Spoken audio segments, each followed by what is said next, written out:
ನನ್ನೆಲ್ಲ ಪ್ರೀತಿಯ ವೀಕ್ಷಕರಿಗೆ ನನ್ನ ಪ್ರೀತಿಯ ನಮಸ್ಕಾರಗಳು.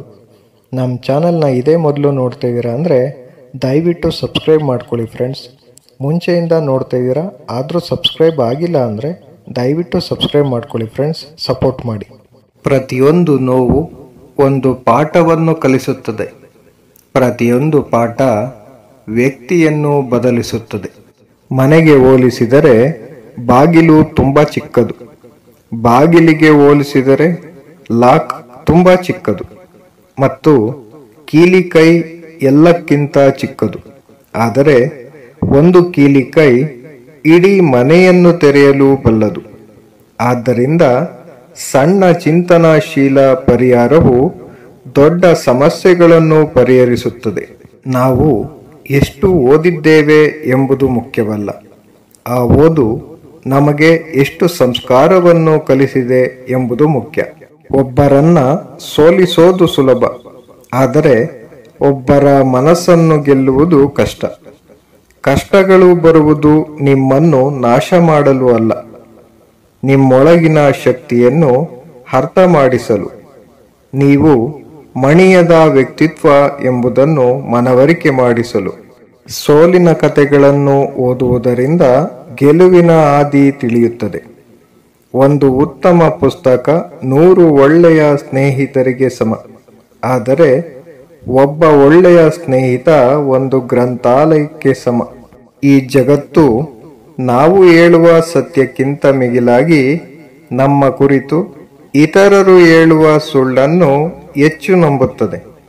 ಜೀವನದಲ್ಲಿ ಕಷ್ಟಗಳ ಬಗ್ಗೆ ಎಂದಿಗೂ ದೂರಬೇಡಿ, ಏಕೆಂದರೆ ನಿರ್ದೇಶಕ ದೇವರು ಯಾವಾಗಲೂ ತನ್ನ ಅತ್ಯುತ್ತಮ ನಟರಿಗೆ ಕಠಿಣ ಪಾತ್ರಗಳನ್ನು ನೀಡುತ್ತಾನೆ. ನಾವು ಎಂತಹ ಸಮಾಜದ ಮಧ್ಯದಲ್ಲಿ ಇದ್ದೇವೆ ಎಂದರೆ ಈ ಸೌಂದರ್ಯವನ್ನು ಬಣ್ಣದಿಂದ ನೋಡುತ್ತಾರೆ, ವಿದ್ಯೆಯನ್ನು ಅಂಕಗಳಿಂದ ಅಳೆಯುತ್ತಾರೆ, ಮತ್ತು ಗೌರವವನ್ನು ಹಣ ಸಂಪತ್ತು ನೋಡಿ ಕೊಡುತ್ತಾರೆ. ಪ್ರತಿಯೊಂದು ನೋವು ಒಂದು ಪಾಠವನ್ನು ಕಲಿಸುತ್ತದೆ. ಪ್ರತಿಯೊಂದು ಪಾಠ ವ್ಯಕ್ತಿಯನ್ನು ಬದಲಿಸುತ್ತದೆ. ಸೂರ್ಯನಂತೆ ಪ್ರಜ್ವಲಿಸಬೇಕಾದರೆ ಸೂರ್ಯನಂತೆ ಉರಿಯಬೇಕು.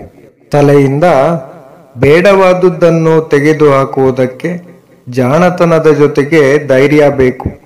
ಅದು ಸತ್ಯವಾದಾಗ ಮಾತ್ರ ತಲೆ ಎತ್ತಿ ನಡೆಯುವುದಕ್ಕೊಂದು ಅರ್ಥ ಬರುತ್ತದೆ. ಕಾಲ ಕೆಳಗೆ ಇರುವ ಧೂಳನ್ನು ಕೇವಲವಾಗಿ ನೋಡಬೇಡಿ, ಕಣ್ಣಲ್ಲಿ ಬಿದ್ದಾಗಲೇ ಗೊತ್ತಾಗುವುದು ಧೂಳಿನ ಬೆಲೆ. ಹಾಗೆ ಯಾರನ್ನೂ ಕೇವಲವಾಗಿ ಕೀಳಾಗಿ ನೋಡಬೇಡಿ. ಎಲ್ಲರಿಗೂ ಒಂದು ಗೌರವ ಬೆಲೆ ಇದ್ದೇ ಇರುತ್ತದೆ. ಅದು ಗೊತ್ತಾಗುವುದು ಸಮಯ ಬಂದಾಗಲೇ. ನಿಮ್ಮ ಗಮನಕ್ಕೆ ಅರ್ಹರಲ್ಲದ ಜನರ ಮೇಲೆ ಸಮಯ ವ್ಯರ್ಥ ಮಾಡುವುದನ್ನು ನಿಲ್ಲಿಸಿ. ನನ್ನನ್ನು ನಂಬಿರಿ, ನಿಮ್ಮ ಬಗ್ಗೆ ಕಾಳಜಿ ವಹಿಸುವ ಜನರೊಂದಿಗೆ ಕಳೆಯುವ ಸಮಯವು ಅಮೂಲ್ಯವಾಗಿದೆ. ಈ 5 ಮಾತುಗಳನ್ನು ದಿನ ಬೆಳಗ್ಗೆ ನಿಮಗೆ ಹೇಳಿಕೊಳ್ಳಿ. 1. ನಾನು ಅತ್ಯುತ್ತಮ. 2. ನಾನು ಮಾಡಬಲ್ಲೆ. 3. ದೇವರು ಸದಾ ನನ್ನೊಂದಿಗೆ ಇದ್ದಾನೆ. 4. ಗೆಲುವು ನನ್ನದೇ. 5. ಈ ದಿನ ನನ್ನದೇ. ಗೆಲುವು ಅನ್ನೋದು ನೆರಳಿನ ತರಹ, ಅದನ್ನು ಹಿಡಿಯಲು ಪ್ರಯತ್ನಿಸಬೇಡ. ನಿನ್ನ ದಾರಿಯಲ್ಲಿ ನೀನು ಮುಂದೆ ಸಾಗು.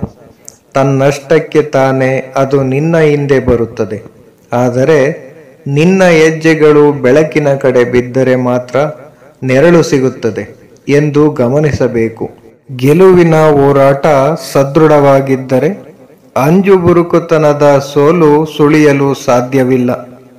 ಮನುಷ್ಯನ ಜೀವನದಲ್ಲಿ ಕಷ್ಟಗಳು ಬೇಕಾಗುತ್ತದೆ, ಏಕೆಂದರೆ ಅದು ಅವರು ಯಶಸ್ಸನ್ನು ಆನಂದಿಸಲು ಅವಶ್ಯಕ. Thank you for watching friends. Please subscribe my channel.